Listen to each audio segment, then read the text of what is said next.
condiciones necesarias en el reglamento para cuestionar la ley de protección animal. Estamos avanzando muy bien, hay muy buenos resultados y bueno, vamos a tener una próxima reunión con Leonardo, el director general de zoológicos, en una prueba más de lo que es perfectamente posible el acercamiento con las autoridades, trabajar de manera armónica. Pues muchísimas gracias a todos por estar aquí.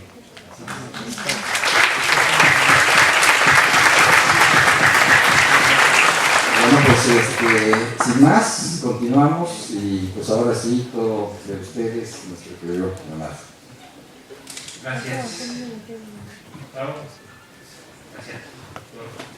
Bueno, y sobre todo, muchas gracias a todos por la presencia, ¿no? Y sobre todo, gracias por estos halagos y estos elogios. Yo siempre creo que son absolutamente inmerecidos. La única culpa de la que he tenido es probablemente el empecinamiento. Creo que es lo único que se me puede culpar. Pero como ya nadie cree en la modestia falsa, les agradezco muchísimo, los tomo como una gran muestra de cariño y me siento muy, muy querido en México estos días. Dicen que la gran misión, el gran objetivo de un conferenciante es hacer que las personas que escuchan su ponencia o su conferencia no lo olviden. Yo voy a pretender, voy a intentar, y ustedes me dirán en el futuro si lo voy a lograr, de que ustedes no olviden lo que vamos a hablar de aquí. Vamos a intentar buscar esos puntos de conexión en nuestra programación neurolingüística, en nuestros cerebros, para intentar recordar exactamente que no es que hoy sea un día histórico ni que yo sea una persona importante, lo importante es que ustedes están aquí. Lo importante es esa colmena que hay en este momento de personas interesadas por un propósito en común, esa teoría de conjuntos de la que nos hablaba el profesor hace un rato. Esos puntos en común son los que realmente ahora determinan la importancia del día de hoy. Para mí es profundamente emocionante, profundamente alentador y esperanzador ver tantas personas y tan entusiasmadas por proteger a unos seres que ni siquiera lo podrán agradecer. Por eso, más que este aplauso de bienvenida tendría que ser, pero yo tendría que aplaudir a la sociedad mexicana y aplaudir a cada uno de vosotros por estar aquí. Me resulta también profundamente esperanzador y motivante estar en una facultad de filosofía, porque como bien citó el profesor, fue Peter Singer en el año 75, si no me equivoco, que escribió el libro Liberación Animal, cuando todavía era un estudiante de filosofía. Y bien la agregó. Miren todos los que estamos aquí pidiendo la liberación animal, pidiendo el fin del maltrato animal o el aumento de la consideración moral de los animales en nuestra sociedad, que es la forma en la que me gusta definir la consideración moral. Es en este sentido donde creo que cada uno de ustedes tiene que saber qué rol pueden cumplir en la sociedad, no solamente qué rol cumplen, sino qué rol pueden cumplir en la sociedad. Alentar a los estudiantes de filosofía, de otras carreras también, a los activistas, a que sepan de que sus acciones pueden hacer cosas, de que sus palabras pueden cambiar el rumbo del mundo. No se crean el discurso del enemigo de que no hay nada para hacer. La desesperanza es la mejor estrategia del status quo. Y es en ese sentido en el que más o menos quiero hablarles hoy.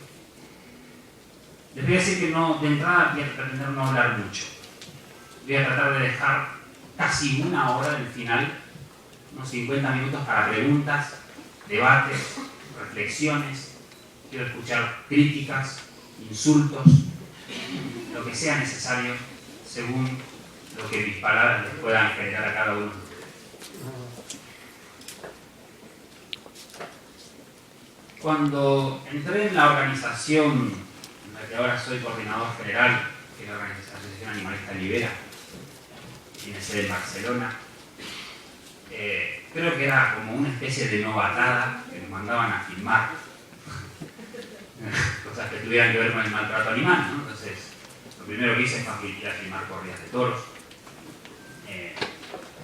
fui a filmar ganaderías de bastantes tipos, en algunas veces con cámara oculta, otras haciéndome pasar por un estudiante de periodismo y cosas por el estilo. Creo que fue una novatada bastante buena porque no es lo mismo ver un vídeo que verlo ahí.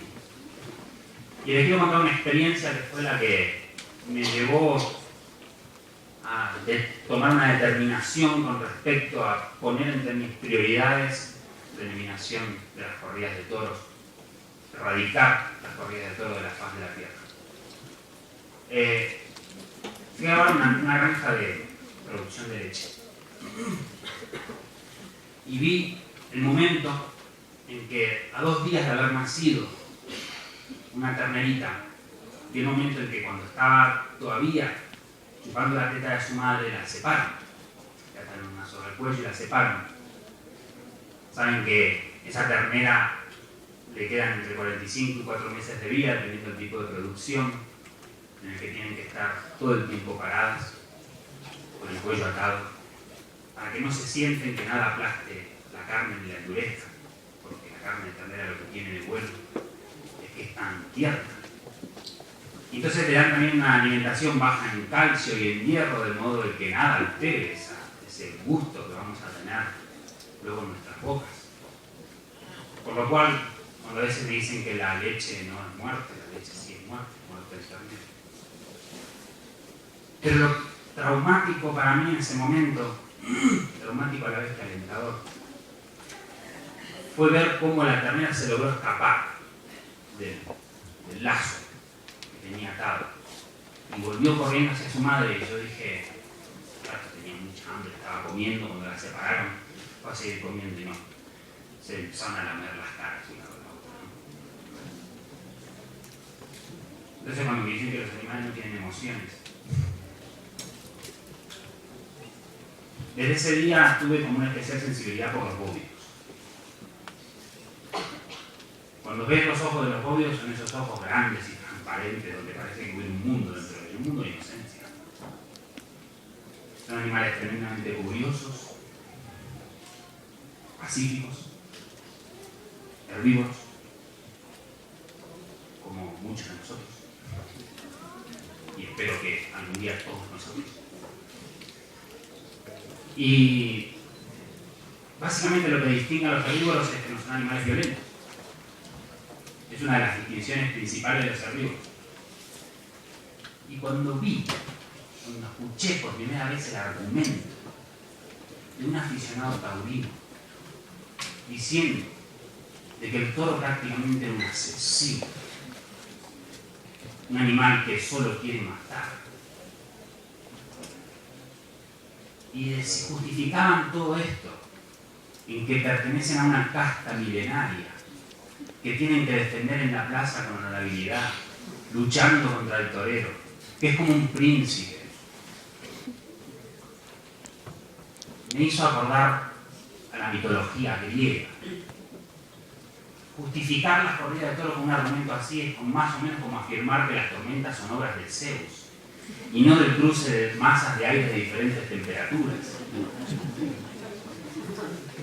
¿Por qué embiste un toro?, me preguntó entonces un taurino, un lugar. Simple, porque es un herbívoro astado. Porque cuando los lobos cazan a los ciervos, el lobo tiene más resistencia, pero el ciervo más velocidad. Entonces el lobo lo persigue, lo persigue, lo persigue hasta que el ciervo se cansa. ¿Y qué hace el ciervo cuando se cansa? ¿Se tira panza arriba como un perro? No. Embiste al lobo con su cornamenta. Es su último recurso para salvar su vida.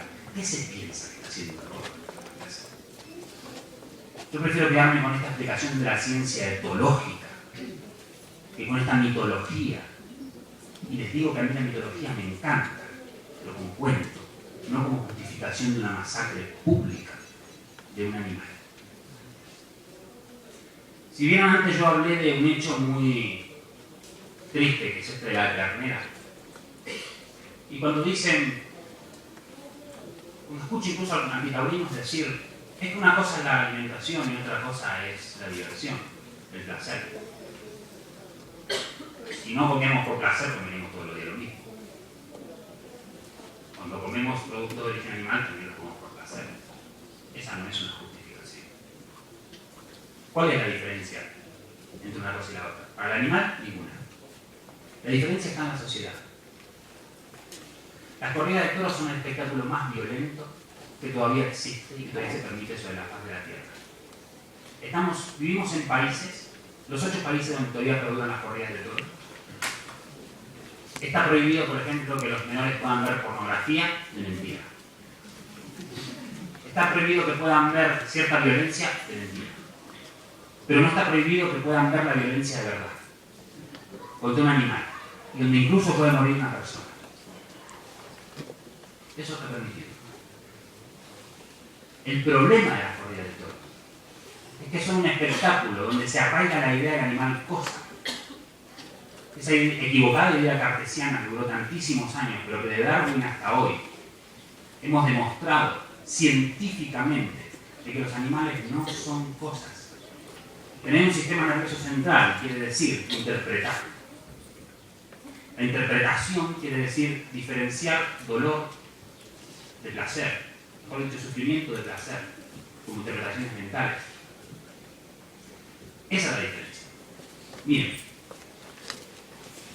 la razón por la que a nosotros no nos gustaría que nos peguen, nos pinchen, nos encierren, nos hagan pasar frío, nos trasladen en camiones durante horas a la intemperie, ¿saben por qué es? Porque podemos sufrir, no porque podemos hablar. Y no porque podemos razonar más, porque el razonamiento no es una cuestión de tipo sino de grado. Por lo cual tampoco es una diferencia, ellos no razonan, nosotros sí, no, tampoco es una diferencia. Que podemos tener más capacidad de raciocinio, sí, está claro, hemos manejado los códigos, los animales no lo han hecho. Ahora después tenemos que discutir si los códigos nos han servido de algo o no. Es otro tema, porque como bien dijo el doctor, justamente el código fue lo que eliminó casi por completo nuestra parte femenina, ¿no? Nuestra parte intuitiva, estoy completamente de acuerdo con el doctor en que las mujeres son mucho más compasivas que los hombres, ¿no?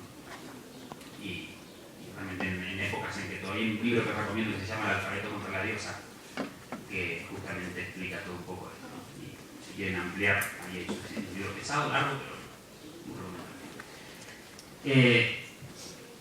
Siguiendo un poco con lo que les decía, ¿por qué tenemos que luchar contra las corridas de toros antes de otras cosas? No se trata ni antes ni después. No podemos confundir lo que es un pensamiento moral, un lineamiento moral, con lo que se llama la moral de la época. La moral de la época es algo que existe. ¿Qué quiere decir moral de la época? Lo que en nuestra época es moralmente aceptable. Bueno, que no quiere decir que en el pasado haya sido igual. Les voy a contar, creo que los que habrán visto algunos debates y entrevistas mías lo saben porque lo cuento siempre, pero que me parece fantástico, de una publicidad que había en España hace 50 años, que era de una bebida alcohólica llamada El Soberano, donde el marido entraba en la casa y como la mujer no le tenía servido El Soberano, la cacheteaba. Y después estaba la segunda parte de la publicidad, que era que tenía El Soberano, y entonces el hombre estaba muy tranquilo, no le pegaba, y la mujer le hacía un masaje. Y entonces le recomendaba, si eres una buena mujer y no quieres que te golpeen, sirve El Soberano. Eso fue hace solo 50 años. Hoy, eso es un delito en España. Pegar a una mujer es un delito.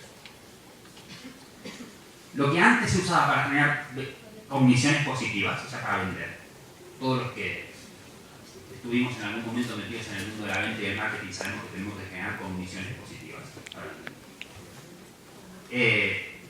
Lo que antes se usaba para generar cogniciones positivas hoy es un delito. Eso es la moral de la época. Lo que antes era moralmente aceptable y lo que ahora ya no lo es. La moral de nuestra época determina que los espectáculos con animales ya no son aceptables, por lo cual vamos a hacer que la moral de nuestra época sea ley. Una cosa es lo que nos pueden obligar en un entorno democrático, nos tienen que obligar en un entorno democrático. Y otras cosas son lo que nosotros podamos ir más allá de la ley, y eso sí son decisiones individuales. Ahí hay como una línea de corte donde decimos, hasta aquí decisiones individuales, hasta aquí decisiones sociales. Las decisiones sociales se toman mediante leyes. No hemos inventado otra forma de tomar decisiones sociales. Las decisiones individuales las tomamos cada uno con nosotros mismos. En las decisiones sociales llegamos a consensos con otros miembros de nuestra sociedad civil, política, mediática. En las decisiones individuales llegamos a un consenso con nosotros mismos. Ambas parten de un detonante ético. Ambas. Pero unas pertenecen al campo de lo individual y otras pertenecen al campo de lo social. Por eso pretendemos dejar de permitir las corridas de toros. Demasiado tiempo se han permitido. Demasiado tiempo se han permitido los circos con animales. Creemos que todos los espectáculos en los que se utiliza el sufrimiento del animal están generando un insulto encima de la injuria. Es usar el sufrimiento para todo lo contrario que el sufrimiento es para generar diversión. Y es en ese sentido donde la moral de nuestra época, la gran mayoría de los lugares donde todavía existen y se permiten las corridas de toros, somos abolicionistas. No somos todos antitaurinos.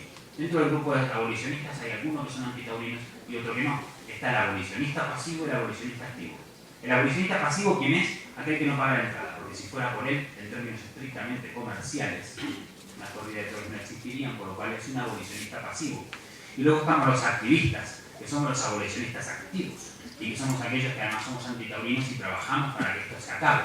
Cuando nosotros pretendemos que algo se legisle, no somos ese pequeño grupito de activistas, somos el gran grupo de abolicionistas.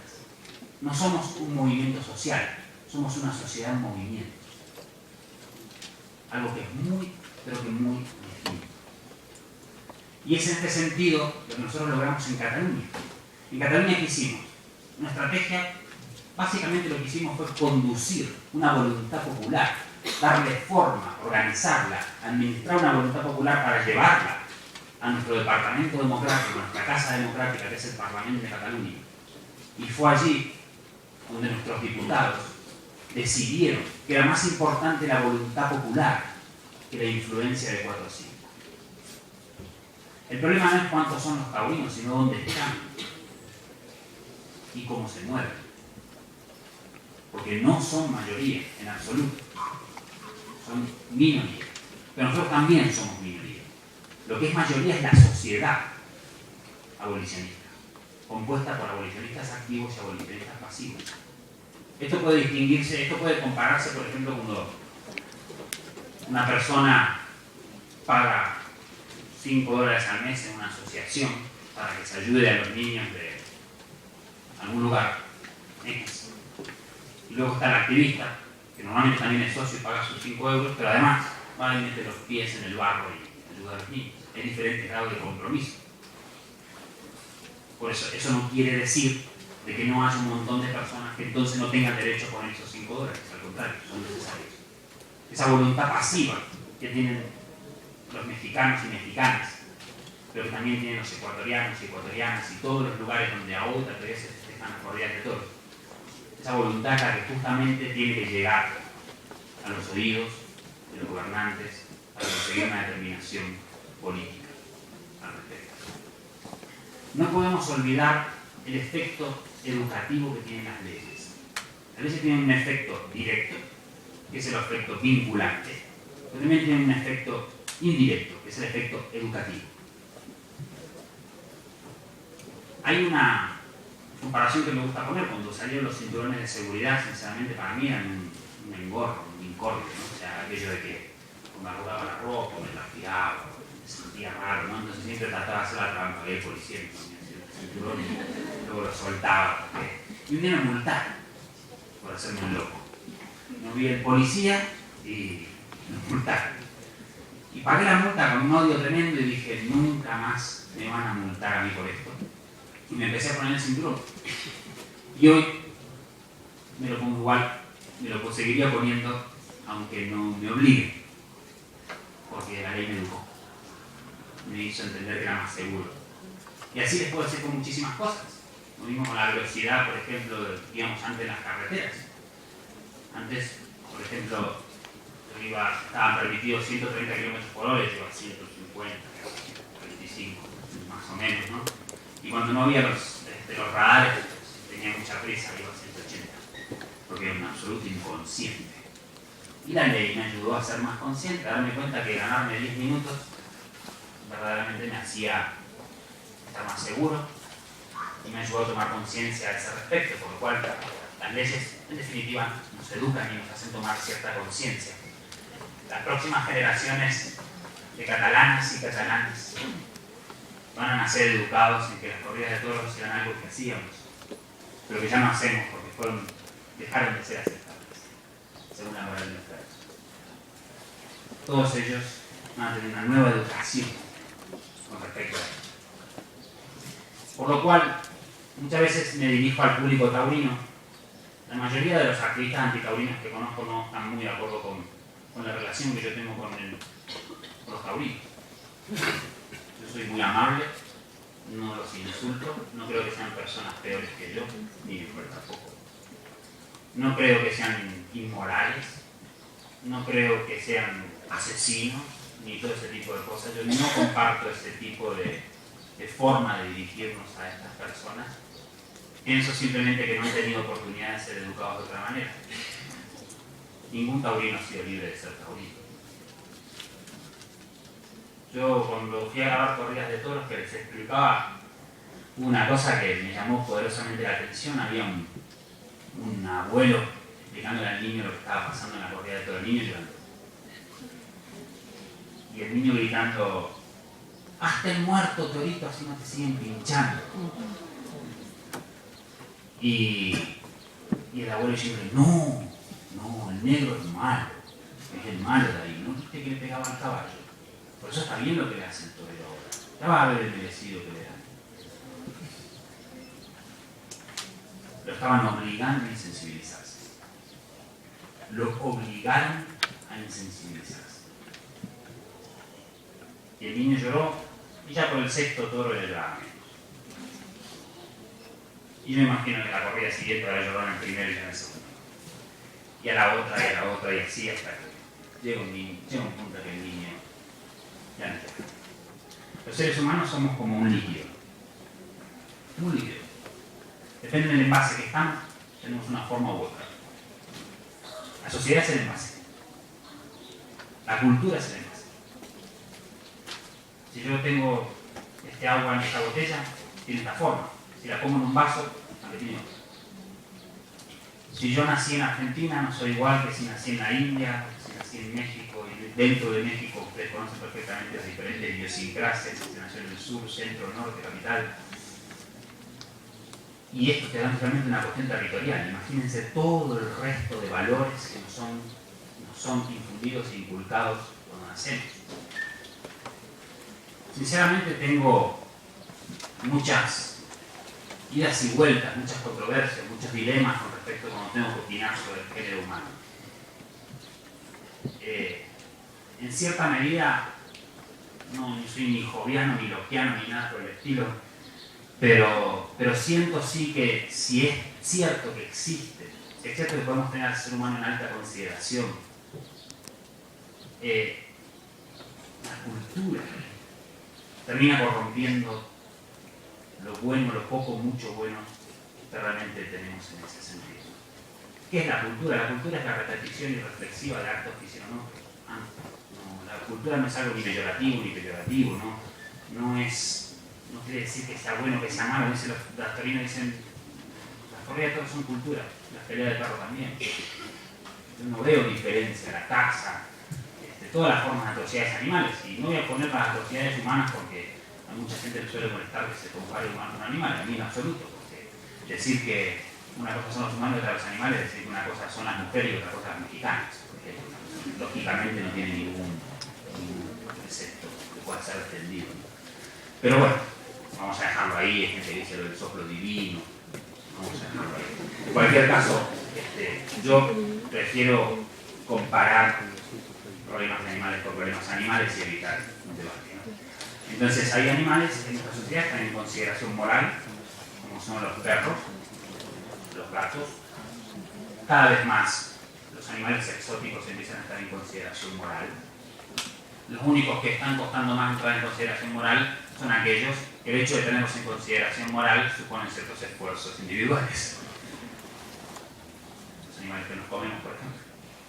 Esos son los que cuesta más tener en consideración moral porque nos suponen una incomodidad, no por otra razón. No es justificativos en términos morales para tenerlos fuera de este círculo de la ética. No es justificativo en términos nutricionales, no es justificativo en ningún término. Hay explicativos, en todo caso, pero no justificativos. Y es en este sentido donde pienso que donde tenemos que avanzar, donde podemos avanzar legislativamente, donde podemos tomar decisiones sociales, es en aquellos animales que están dentro de la moral de nuestra época, que han entrado en aquellos animales o aquellos usos de animales que ya comienzan a estar en consideración moral por nuestra sociedad. Siguiendo hablando un poco de los taurinos, como les decía yo, en cierta medida les pido perdón, ¿no? Porque a mí no me gustaría que me prohíban algo que me gusta hacer. Ellos tienen que pensar que tampoco pueden anclar a nuestra sociedad en el progreso moral. No la pueden anclar ni retrasar por el gusto de una minoría, hasta por el gusto de 4 o 5, no nos podemos anclar todos. Todos tenemos que dar un paso en el progreso moral como sociedad. Y entre otras cosas, no solamente las corridas de toros nos anclan, hay muchas cosas que nos anclan en el progreso moral, pero las corridas de toros son una de ellas. Entonces, eso es un poco lo que tiene que hacer este sacrificio la generación actual de taurinos, porque la generación futura ya no lo va a necesitar. Es un sacrificio de una generación. Nuestras generaciones de humanos se han sacrificado por revoluciones, por guerras, han perdido vidas, familias. Hemos hecho sacrificios muy grandes en pos del progreso moral. Un pequeño sacrificio como quitarnos, restarnos un determinado gusto, una determinada emoción que parece se siente en la plaza de toros, me parece que no es un sacrificio tan grande, y sí lo es el beneficio. Entonces esa es la forma en la que yo me dirijo. Ustedes pueden no compartir esta visión conmigo, yo entiendo que hay más gente que es más, no me gusta usar la palabra radical, pero la entendemos todos, no es la palabra correcta, pero la entendemos, más radical en este sentido, ¿no? Yo siempre pienso que yo soy más radical todavía, porque incluso aceptando las razones de los otros, no acepto sus justificaciones. Yo acepto el hecho de la cultura, de la tradición, me parece que son elementos que explican la tauromaquia, pero que no la justifican. Simplemente es eso. Tengo amigos que son taurinos abolicionistas. Tengo amigos que me dicen, corrida de toros es algo absolutamente inmoral, es absolutamente cruel. Tengo un problema, me gusta. Nosotros llevamos a comparecer al Parlamento de Cataluña a Jorge Wagner, un buen divulgador científico, que dijo, no me gusta que me gusten las corridas de toros. Me parece una reflexión interesante, inteligente. Es en ese sentido que yo les pido un nuevo modelo de activismo. Lo pueden hacer o no. Pero yo les pido un nuevo modelo de activismo, un modelo más pacífico. Tenemos que ser el cambio que queremos ver. No podemos pedir a otros que den pasos si nosotros no somos capaces de dar. Eliminar absolutamente la violencia. La violencia nunca nos ha llevado a nada. La violencia es la espalda, dar la espalda a la esperanza. Solo es violento aquel que se indigna y no tiene un plan. Solo es violento aquel que se indigna y no sabe qué hacer para cambiar esa realidad. Yo les pido que no seamos violentos ni en palabra, ni en actos, ni en mensaje. Simplemente seamos el cambio que queremos ver. Hubo una acción que hicimos una vez en la puerta de una plaza de toros que nos funcionó muy bien. Muy bien. Que fue ir con unas postales que tenían un texto dirigido a los taurinos y unas flores a decirles que cambiamos las flores por las entradas. Y esto se tiene que acabar. Y lo tienen que acabar también ustedes. Queremos que formen parte de este cambio. Ya basta. Ya está bien. Demasiados años se siguió permitiendo esto. Ustedes le decíamos, no se olviden que la corrida de toros es una excepción. Que eso no se le puede hacer a ningún otro animal, está prohibido. No se trata de prohibir las corridas de toros, se trata de dejar de permitirlas. Se permitieron excepcionalmente durante mucho tiempo. Y esa acción les puedo decir que hemos recibido decenas y decenas de correos de personas que dijeron tienen toda la razón del mundo. Hemos desalentado, hemos desmovilizado un montón de gente. ¿A quién has convencido alguna vez tirándole piedras? ¿A quién has convencido alguna vez pegándole? Lo habrás vencido, pero no lo habrás convencido. Y nosotros no tenemos que vencer, tenemos que convencer. La lucha por la liberación animal no se acaba en el fin de las corridas de toros. Entendámoslo de este modo. Por lo cual hay un nuevo activismo, hay una nueva forma de hacer las cosas. Yo el primer día que fui a una manifestación antitaurina,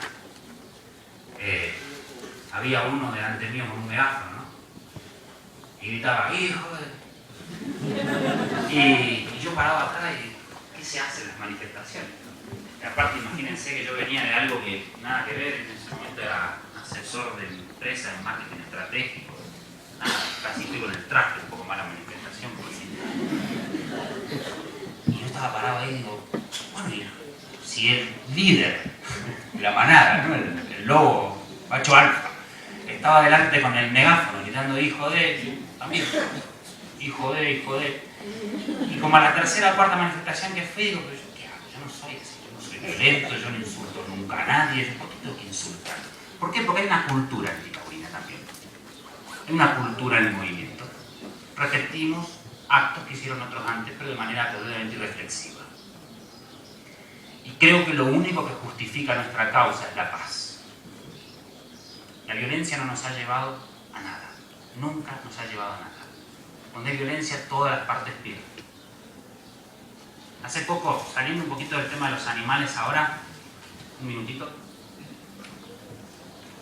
Hace poco tuve un debate donde me decían que la violencia era importante y era buena.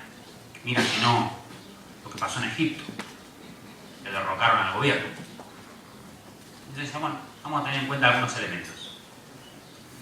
Solo el 1 o el 2% de los manifestantes en Egipto fueron violentos, el resto estaban parados en la calle. Si ese 1% hubiera salido solo, no hubiera conseguido nada. Pero si no hubiera estado, lo hubieran conseguido igual. La violencia no consiguió absolutamente nada. No es aceptable bajo ningún punto de vista. Por lo cual, yo les pido este nuevo modelo. Les ruego que sean consecuentes. No tiene absolutamente ningún sentido ir a una manifestación y desaparecer del movimiento. El movimiento es como un trabajo. La diferencia es que no nos pagan.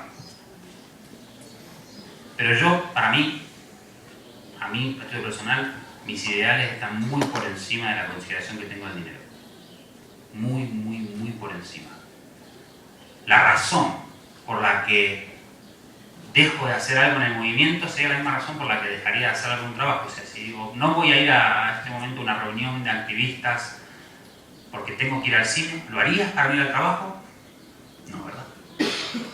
Entonces, excepto que para ti el dinero sea más importante que tu ideal, empecinamiento es la palabra. Hay que empecinarse con las cosas. Hay que ser cabezón. Indignarse y empecinarse. Para acabar esta primera parte y luego vamos a entrar a la parte de preguntas, tenemos casi 50 minutos para preguntas, por lo cual esto va a estar bien, me pueden preguntar todo lo que quieran, imagino que deben tener un montón de dudas, vamos a tratar de hacerlo de forma ordenada. Para acabar con esta primera parte, simplemente quiero decirles una frase que la tuve presente durante toda la campaña. Y me la iba recordando cada día porque no fue una campaña fácil, fue una campaña dura. Y todos los días me repetía la frase, que dice, muchas veces las utopías no son más que realidades prematuras. Y los pequeños cambios en el mundo no cambian el mundo, pero demuestran que el cambio del mundo es posible. Y yo pienso que ahora estamos en un momento crucial de la historia de la humanidad, en un momento bisagra, un momento donde estamos dejando de lado nuestro salvajismo y estamos comenzando a pensar en un futuro de paz. No creo que estemos en una época de cambio, creo que estamos en un cambio de época. Muchas gracias.